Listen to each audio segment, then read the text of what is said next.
உலகம் எங்கிலும் இருக்கும் ஸ்பிரிச்சுவல் டாக்ஸ் நேயர்கள் அனைவருக்கும் வணக்கம். நான் உங்கள் அமிர்தா. இன்னைக்கு நம்மளோட வாழ்க நலமுடன் ஜோதிடர் டிஜே சுந்தரபாண்டியன் அவர் தான் இணைஞ்சிருக்காரு. அவர்கிட்ட நிறைய விஷயங்கள் கேட்டு தெரிஞ்சுக்க போறோம். நிகழ்ச்சிக்கு போகலாம். சார் வணக்கம் சார். வணக்கம் மேடம். எப்படி சார் இருக்கீங்க? சூப்பராக மேடம். சார் இன்னைக்கு நம்ம என்ன சார் ஸ்பெஷலான ஒரு டாபிக் எடுக்க போறோம்? அதாவது பார்த்தீங்கன்னா பொதுவாகவே நம்ம மாத பலன் பேசியிருக்கோம், அதே போல் வருட பலன்கள் பேசியிருக்கோம். ஸோ அதே போல் பிறப்பின் ரகசியங்கள்லாம் பேசிட்டோம். அப்போ இந்த 12 ராசி அன்பர்களுக்கும் எப்பொழுது ராஜயோகம் காத்திருக்கு? இந்த 12 ராசி அன்பர்களில் யார் யாரெல்லாம் எந்தெந்த வயதுலேருந்து மிகப்பெரிய முன்னேற்றத்தை சந்திக்க போகிறாங்க, எந்தெந்த வயதுலேருந்து தன்னுடைய வாழ்க்கையில் அங்கீகாரம் பெற போகிறாங்க அப்படிங்கிற பற்றி நம்ம தெளிவாக எடுத்துகிட்டு வந்திருக்கோம். ஸோ வீடியோ முழுமையாக பார்த்தாங்கன்னா அவங்களுக்கு ரொம்ப பயனுள்ளதாக இருக்கும். ஸோ வாங்க வீடியோக்குள்ள போகலாம்.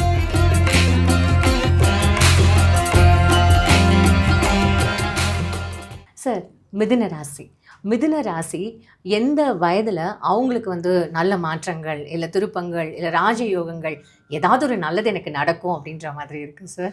மிதுன ராசி அன்பர்கள் பார்த்திங்கன்னா நம்முடைய காலச்சக்கரத்துக்கு 3ஆம் இடத்துல, அதாவது 3ஆம் ராசியாக பிறந்திருக்காங்க. ஸோ மிதுன ராசிக்கு அதிபதி யார் பார்த்திங்கன்னா நம்முடைய புதன் பகவான்.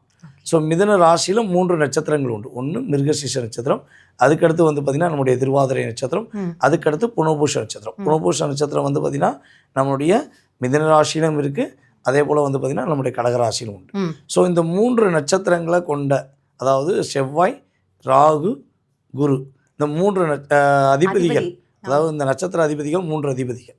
ஸோ ராசியின் அதிபதி நம்முடைய புதன் பகவான்.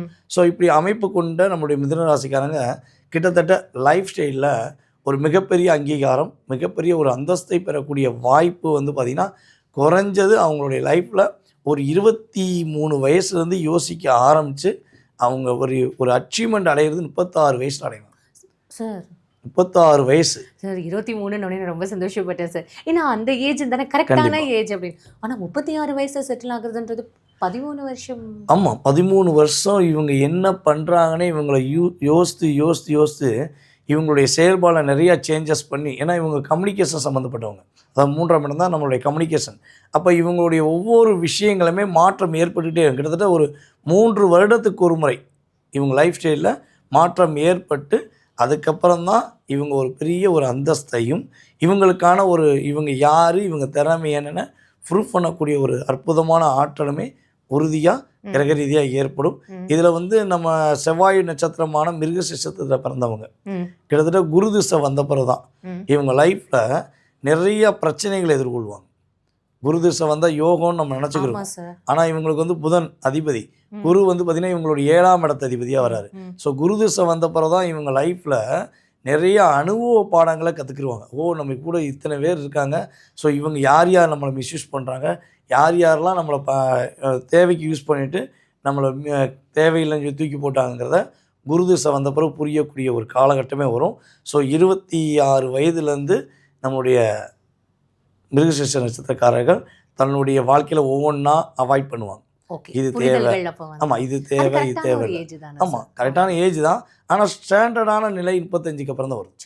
அந்த ஸ்டாண்டர்ட் ஓகே, நான் யார், எனக்கான பொருளாதாரம் என்ன, எனக்கான வீடு வேணும், எனக்கானங்கிற வார்த்தையே இவங்களுக்கு அந்த 35 கிட்ட தான் வரப்போகுது. ஸோ அதுலேருந்து என்ன பண்ணுறாங்க, எனக்காண்டி செய்கிறேன், இருந்தாலும் உங்களுக்காண்டி கொடுக்குறேன். ஸோ இந்த பக்குவம் அவங்களுக்கு இருந்துக்கிட்டே இருக்கும். ஸோ அதுக்கு அடுத்து பார்த்திங்கன்னா நம்மளுடைய திருவாதிரை நட்சத்திரம். இந்த திருவாதிரை ராகுவோட நட்சத்திரம். நம்ம திருவாதிரை நட்சத்திரத்துக்கு யாரை ஃபஸ்ட்டு எடுத்துக்கலாம், சிவன் எடுத்துக்கலாம். சிவனுடைய மிகப்பெரிய அம்சம். ஆமாம், அதனால் சிவனுடைய நம்ம அம்சத்தை எடுத்துக்கலாம். இவங்க திருவாதிரை நட்சத்திரக்காரங்க பார்த்திங்கன்னா என்ன செய்கிறாங்கங்கிறது நம்மளால் யூகிக்கவே முடியாது. அவ்வளோ தூரம் ஒரு பிளான் போட்டிருப்பாங்க, இது செய்யலாம். நைட்டு தூங்கும்போது என்ன நினைப்பாங்க, நாளை காலையில் இங்கே போகணும், இவங்கள பார்க்கணும், இப்படி பண்ணணும்னு முடிவு எடுத்து வச்சுருப்பாங்க. அவங்களாலேயே அவங்கள யூகிக்க முடியாத அளவுக்கு சேஞ்சஸ் ஆகிடும். இவங்க போட்ட பிளானை ஆட்டோமேட்டிக்காக என்ன பண்ணும் கிரகம், இல்லை இதை டைவெர்ட் பண்ண இன்னொரு பிரச்சனையை கொடுத்து அவங்கள வேறு பக்கம் திசை திருப்பக்கூடிய சூழ்நிலை அவங்களுக்கும் ஏற்படும். அவங்கள யூகிக்க முடியாது. அவங்க இப்போ திருவாதிரை நட்சத்திரக்காரங்க நேராக வீட்டுக்கு போவாங்க அப்படின்னு நம்ம நினச்சிக்கிருப்போம். அவங்க என்ன பண்ணுவாங்க, வீட்டுக்கு போகும்போது ஒரு ஃப்ரெண்டை பார்ப்பாங்க, ஃப்ரெண்டை பார்த்துட்டு அந்த வீட்டுக்கு போகிறத மறந்துட்டு வேறு எங்கேயா போயிடுவாங்க. வேறு போயிட்டு அதுக்கப்புறம் வீட்டுக்கு போகிற டைமே மாறும். ஸோ இதே மாதிரி தான் அவங்களோட லைஃப்பில் எதிர்மறையான விஷயங்களை நிறைய சந்திச்சு, நிறைய போராடி, நிறைய விஷயங்களை எதிர்கொண்டு அதுக்கப்புறம் தான் இவங்களுக்கான அங்கீகாரம் சொல்லக்கூடிய வாய்ப்பே உண்டு. மேக்ஸிமம் அந்த திருவாதிரை நட்சத்திரக்காரங்கள் பார்த்திங்கன்னா நண்பர்களிடம் மிக கவனமாக இருக்கணும். இவங்க யாரை ரொம்ப ரொம்ப டீப்பாக ஒரு நேசிக்காங்களோ, யாரை ரொம்ப அதிகமாக லவ் பண்ணுறாங்களோ, அந்த இடத்துல தான் திருவாதிரை தடுமாற்றத்தின் உச்சத்தை செல்லக்கூடிய வாய்ப்பு அதிகமாக இருக்கும். ஓகே. ஸோ அதனால் அதேபோல் குழந்தைகளிடமே திருவாதிரை நட்சத்திரக்காரங்க கவனமாக. இந்த திருவாதிரையை பிறந்தவங்க தன்னோட குழந்தைய வளர்க்குறதுக்காண்டி எவ்வளவோ போராடுவாங்க. ஆனால் கடைசியில் குழந்தைக்கு அசால்ட்டாக என்ன நீ வேலை பார்த்த, எனக்கு நீ என்ன சேர்த்து வச்ச, எனக்கு நீ என்ன கொடுத்த அப்படிங்கிற வார்த்தையை அதிகமாக யூஸ் பண்ணி திருவாதிரை நட்சத்திரக்காரங்களை காயப்படுத்துவாங்க. ஓகே. ஸோ இது வந்து ரியலாகவே நிறைய நம்மளுடைய நண்பர்கள் உறவினர்கள் சைடில் பார்க்கும்போது இதெல்லாம் நிறையா அனுபவங்கள் இருக்குது. ஸோ அப்போ திருவாதிரை நட்சத்திரக்காரர்கள் தனக்குன்னு ஒரு அங்கீகாரத்தை, ஒரு பொருளாதாரத்தை எடுத்து வச்சு வாழ்ந்தாங்கன்னா 35லேருந்து 40க்கு அப்புறம் நமக்கான ஒரு ஸ்டாண்டர்ட் இருக்குங்கிறத உணர்வுபூர்வமாக உணரக்கூடிய தன்மை இவங்களுக்கு ஏற்படும். இல்லை குடும்பத்துக்கு வாழ்ந்தாங்கன்னா 40 வயதுக்கு அப்புறமும் என்னடா வாழ்க்கை அப்படிங்கிற நிலைமை அவங்களுக்கு வந்துடும். ஸோ இதில் அவங்க ரொம்ப கவனமாக இருக்கணும். கண்டிப்பாக கவனமாக இருக்கணும். ஸோ அதுக்கடுத்து வந்து பார்த்திங்கன்னா புனர்பூச நட்சத்திரம். இந்த புனர்பூச நட்சத்திரத்தில் பிறந்த குருவின் நட்சத்திரத்தில் பிறந்த நம்முடைய மிதுன ராசி அன்பர்கள் வந்து பார்த்திங்கன்னா பொதுவாகவே அவங்களுக்கு 22 வயசுக்கு அப்புறமே ஒரு சரியான நிலைப்பாடை யோசிக்க ஆரம்பிச்சிடுவாங்க. 26 அவங்களாம் யோசிப்பாங்க. இவங்க 22 தான் யோசிப்பாங்க. என்ன பண்ணணும், இப்படிலாம் செய்யணும், இதெல்லாம் பண்ணணும்னு யோசிப்பாங்க. சனி திசையில் சனி புத்திலாம் முடிஞ்சு சில பேருக்குலாம் ஒரு அங்கீகாரம் பெறக்கூடிய லைஃப் ஸ்டைல் வந்துடும்.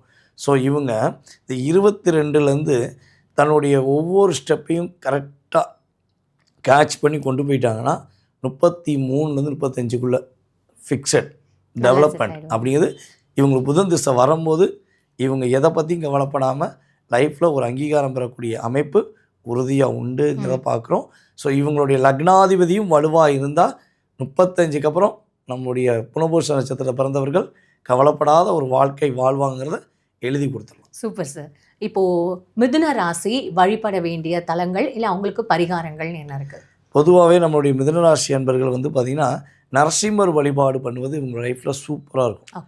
நரசிம்மரை போய் பார்த்து மனசார மாதத்துக்கு ஒரு புதன்கிழமையாச்சும் போய் பார்த்து நான் வந்துட்டேன், உங்களை பார்க்க வந்துட்டேன்னு சொல்லி அவரை பார்த்து மனசார ஒரு 5 நிமிஷம் ரியாலிட்டியாக பேசிட்டு வந்தால் போதும். இவங்க ஆட்டோமேட்டிக்காக இவங்க என்ன கவலையோடு போனாங்களோ அந்த கவலைகள் இவங்களே கடந்து போயிடும். சந்தோஷங்கள் இவங்களுக்கு ஆட்டோமேட்டிக்காக வந்துருங்கிறது கணக்கு. ஸோ இவங்க பரிகாரமாக செய்கிறாந்தா ஆஞ்சநேயருக்கு வெற்றிலை மாலை.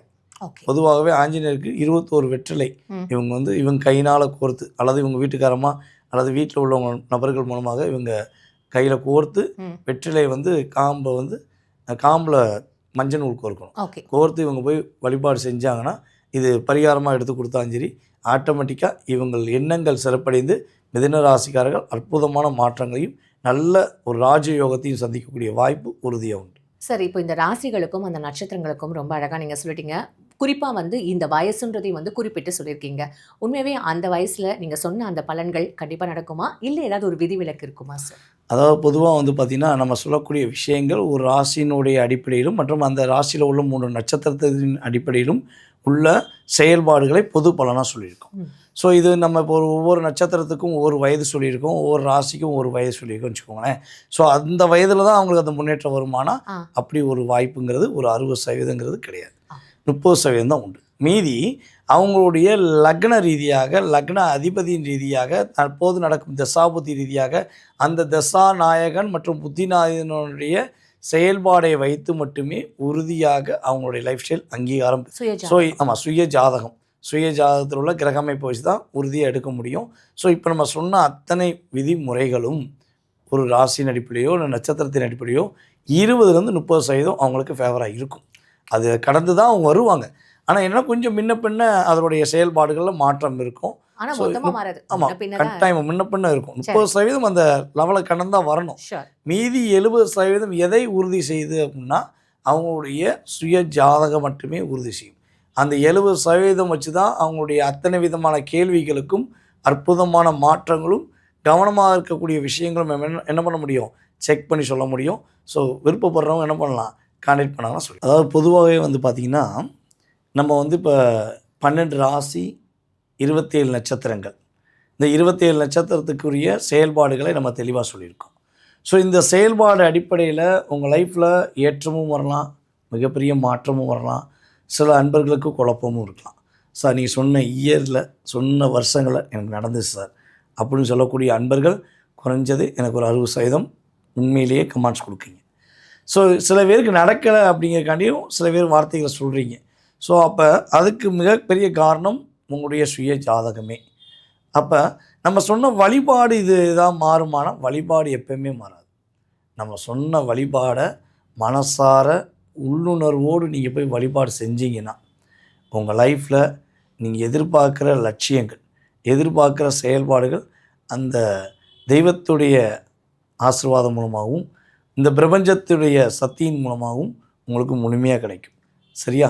ஸோ நம்மளை ஃபாலோ பண்ணக்கூடியவங்களுக்கு இதை தெளிவாக சொல்லணும் அவசியம் இல்லை. ஏன்னா ரெகுலர் ஃபாலோ நம்மளுடைய ஸ்பிரிச்சுவல் டாக்ஸில் நம்ம ரெகுலராக ஃபாலோ பண்ணக்கூடிய நேயர்களுக்கு முழுமையாக புரியும். ஸோ புதுசாக பார்க்கக்கூடிய நம்மளுடைய நேயர்களுக்கு இதை நான் தெளிவாக சொல்லிக்கிறேன். ஸோ வாய்ப்பை பயன்படுத்திக்கோங்க. உங்களுடைய நண்பர்களுக்கு, உங்களுடைய உறவினர்களுக்கும் நம்மளுடைய சேனலை என்ன பண்ணுங்கள், ஃபார்வர்ட் பண்ணுங்கள். அவங்க சந்தோஷம் அடைவது உங்களுக்கும் சந்தோஷமாக இருக்கக்கூடிய பாக்கியத்தை பிரபஞ்சம் கொடுக்கும் என்பது நிதர்சனமான உண்மை. Fine sir. இவ்வளோ நேரம் ரொம்ப அழகாக அந்த 12 ராசிகளுக்கும் இந்த நட்சத்திரங்களுக்கும் நீங்கள் கரெக்டாக அந்த வயசு அது முதற்கொண்டும் எங்களுக்கு எக்ஸ்பிளைன் பண்ணியிருக்கீங்க. உங்கள் நேரத்துக்கும் உங்களோட இந்த விரிவான விளக்கத்துக்கும் ரொம்ப நன்றி. தொடர்ந்து பேசுவோம் சார். நன்றிம்மா.